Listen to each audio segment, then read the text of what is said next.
Hey guys, this is Rob Goebel, also known as Archery Rob. I'm practicing another self-sufficient gardening video here, and remember, you're only as free as your food supply.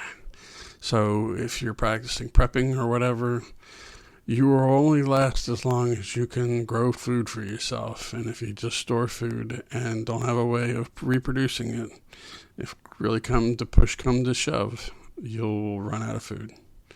So this is all about self-sufficiency. So on to the video. So hey, this is a garden update on my garden, and it's September 10th. So last one I did was in July, around the 4th maybe. Since then I've got my new storage building, store all my firewood and other implements that need to go into there so I can get crap out of my garage. Rototiller can go in there. All that kind of stuff. 18 by 30 from Allen's Discount Factory Outlet or whatever. So, hey, let's go through the garden now. Here's the garden at my house. This is where the garlic was. I think I missed 2 rows or let them die back too early. So they'll start, there's one right there. My shadow, there's one right there. A piece of string grass and then some garlic. Oh, some more garlic over there coming up already. There's the row. That row's starting to regrow, so I might not be planting hard next. I may be digging them up for the white soft next. I bought some music to use next year, but cherry tomatoes. I don't know if I talked about this before, but I use a small 2x2 post and or a 4-foot post, and then 2x8s with 4x8 fence slit on it, and just weed the cherry tomatoes up and down it. These are super sweets 100s. Trying to grow one over there as a folded cattle panel. Works pretty well. A piece of folded fence. Those tomatoes didn't do well over there though. Tomatoes are dying off and stopping to produce. And this is squash, 2 different types. One is what do they call? I can't remember what these are called. Scallop squashes. And we didn't really like them. I was told they're mostly for soups. Zucchinis are still growing. We've got like a freezer, half a shelf full of frozen zucchini. And then kale. Something got into it, ate the crap out of it. Now it's starting to come back. And blue lake bush beans. 3 of them, 3 cattle panels, spaced 4 foot apart. Does not work. You can see it's a little better now. That's the aisle. Could use a little better aisle. You really get caught up in it. It's better now than it was. I think they're not growing as fast, but these things grew up to the top here, grew back down, and I think they're growing back up again. So you can see runners coming off the top over here. They just keep going. We've picked our fill, picked a freezer full. Neighbor's been picking them. Everybody's kind of loving them. These things grow like crazy. I was told that the seeds don't produce next year. Won't produce the same thing. So I'm going to plant 1 cattle panel with seeds I saved, and then 1 cattle panel, 2 cattle panels with new seeds because they're not that expensive. Just so I can try it out and figure out if I need to look for something more heritage or what. And that's about it. All right, so here's a follow-up on the garden I posted back in July. The heritage yellow dent corn, there was only 3 rows I grew just to try growing some field corn, and most of it did pretty well. A couple of it over there fell down, but most of it stayed up. I got it harvested and drying right now before I try nixtamalizing and making hominy with it. Over there was the Hopi Blue. That didn't produce worth a damn. I'm not very happy with it at all. These are my Pinto beans over here. I tried growing this stand up on strings. And then the back set over here, I tried growing on a cattle panel. I've been kind of disappointed with the Pinto beans. I mean, I love Pinto beans, but they're a lot of work to harvest. And as you can see, like right here, I'm just starting to get them to crawl up on the cattle panel and start making beans. They all produce down here, and I got a lot down here for a while, and I still got some. But now they finally started coming up, and I planted a row on each side of the cattle pen. So I'm not particularly enthralled with the put out of these. I'm thinking about trying all bush beans next year. We'll see. And this is one of the sweet corn setups. I tried doing Three Sisters and did not get very good at all. This is navy beans and butternut squash in it, and took a while for the corn to get up, and I guess it was in June I got to plant the beans and the squash, and they didn't grow worth a damn. I mean, I've hardly got beans. I got cranberry beans growing on this corn over here. I'm just getting some pods now. It's starting to look like they're bush beans. The navy beans planted from the stuff I bought from Walmart, and they're vine beans, but they're hardly growing, hardly producing. It didn't work very well. The beans kind of were stagnated. I think they were stagnated by the lack of sun they were getting from the corn.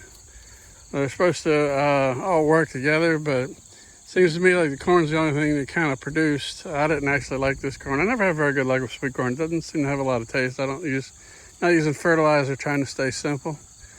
But yeah, I wasn't happy with it. Okay, so here's one of my sweet corns.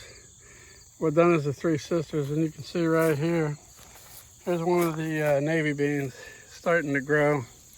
It's only got like two pods on it. Maybe some little ones starting to grow down there. Nothing really producing some pods over there. They're just starting to, some over there. It's just starting to produce because sweet corn's finally dying back, and now I can get sun. So, there's a little bit of bigger ones over there, but it's not really doing too well. The jalapenos are doing all right. I haven't needed jalapenos, so I've been using them. These here, there's 7. Right, like there's one, and there's another one, and they're sweet potatoes, slips, and it's kind of like hard to weed in here because they've kind of taken over. Like the squash coming over from over there growing, and sweet potatoes down there, and some habanero peppers and some white peppers. Hold on, I'll move around. Here's the habanero peppers. They're under there producing. I don't really use them. I grow them from a neighbor. These are white peppers. There's one turned red, and then there's the rest of them. When they get like yellowish there, they're good. They're like a mild pepper. They don't really have much pepper flavor, in my opinion. So they're good for people that don't like peppers. And then there were some of these cherry peppers my buddy gave me. These things are actually pretty good. You just kind of pop them. They're nice and sweet, like eating a cherry tomato. And then raw green peppers. Finally starting to produce and kick in. They're doing okay. Had potatoes in here. I don't know if it's like rain because we had a drought, but I don't know if I planted 60 potatoes, and I only got maybe 35, 40 come out. And I didn't really get them chitted, so not really sure if that was my problem. But then the ones that did grow didn't grow well at all.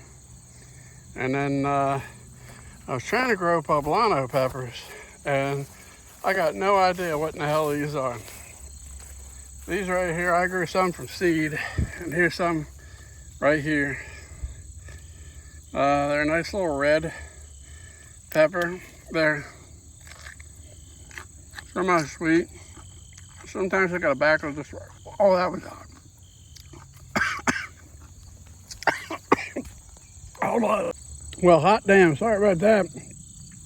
That one was actually hot. I've eaten a bunch of these out of the garden with actually no heat to them. These were all supposed to be poblanos. I bought seeds, marked as poblanos, and this is what came up. Here's a poblano here that's red. I got no, but some more green ones coming in. But all these little red peppers are all the same. There's another poblano. And then here's a poblano, and there's one. Out of like 24, I got 4 poblanos. The rest of these these long skinny peppers that I thought weren't hot, that one just fried me.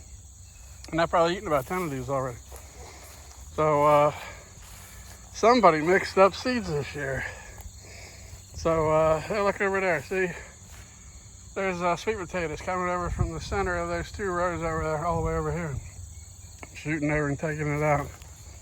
This here's my neighbor's garden that I actually farm for him, and we both take whatever we want off of it. So they get some, we get some. They're retired, and I do most of the work, or most all the work. But it's I think I can divide it up into an 80-foot section down there, 80-foot section in the middle, 80-foot section on this side.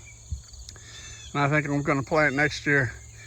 This one first 80-foot section over here, maybe in corn, I'm not sure, and then maybe beans, and then peppers and other stuff I want to grow down that far end. We'll see.